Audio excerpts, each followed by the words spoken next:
Part 3. You will hear a student called Sansa discussing the job market and employers' hiring strategies with her tutor. First, you have some time to look at questions 21 to 26.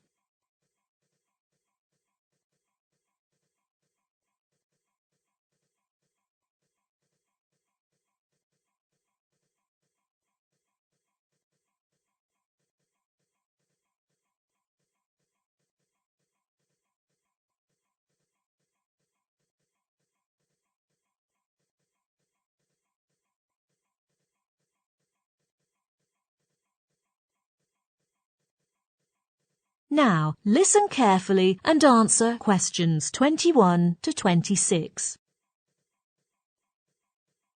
For today's session, we're going to look at the job market and employers' hiring strategies. It mainly takes great people to generate and execute efficient strategies and ideas. In fact, a company's growth is strongly supported by its human resources. Therefore, we'll look at the determining factors for recruitment, the traits of a successful applicant, and the possible reasons for rejection. First, let's take a look at the job market for students who have just graduated from secondary schools. So, what should they focus on when applying for a job? Is education the most important factor in recruitment? Well, actually, the degree is not that important. It's not the only factor that personnel managers take into consideration. Some employees with years of work experience still have a competitive edge over fresh graduates with a higher educational degree.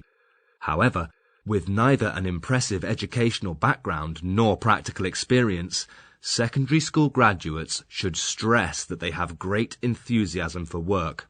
Employees who are interested in their job often work hard and are willing to take more responsibilities. What else should they highlight during a job interview? Well, it is wise for them to demonstrate that they possess valuable characteristics, such as curiosity, willingness to learn new stuff, and good interpersonal skills. Companies favour applicants who are easygoing and fit in quickly. Right, but I guess things get harder for women to re-enter the workforce and reconnect after raising children at home. Absolutely. After taking an extended absence from work, women with young children have to strike a good balance between work and family. Changes have to be made within the family to ensure they have sufficient working hours. Apart from that, they are working with totally new colleagues in an unfamiliar workplace. After even 2 or 3 years of absence, they face challenges of rusty or obsolete skills. Even though they're quite confident in themselves, they often find it hard to adapt to these changes. But on the other hand, many employers find these mature women valuable assets in the workplace. They are excellent role models for younger employees, as being quite motivated and with strong work ethic. Indeed, employers not only need qualified but also flexible and well-trained employees. Given the experience, perspectives and stability, these women are offered unique opportunities in today's workplace. Yes, exactly. So what kind of people do companies generally find unwelcoming? Will they consider candidates from a rival company? Well, actually, hiring employees from a competing firm is not a taboo. Highly skilled workers are always welcomed no matter where they're from. What concerns employers the most is how they left the previous company that they had worked for years. If they have been fired, they must have done something wrong during the previous job.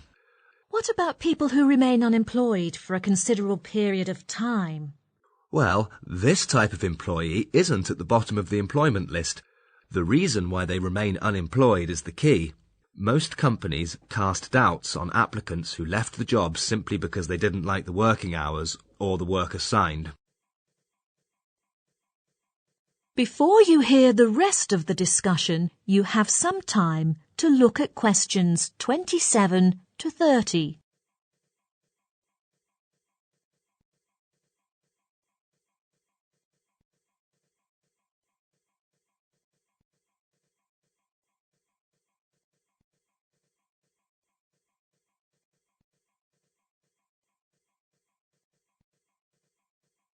Now listen and answer questions 27 to 30.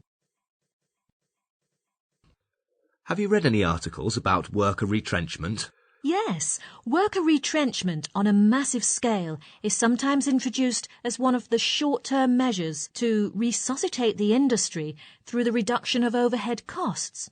Workers are also laid off as companies restructure and reform. But what happens to these retrenched workers afterwards?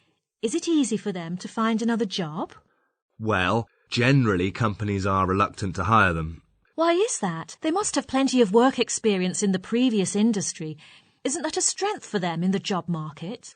Actually, new industries are eager to hire experienced workers, but retrenched workers know nothing about other industries, and it also costs employers more to retrain them. They need training courses to acquire relevant skills and qualifications for a new career.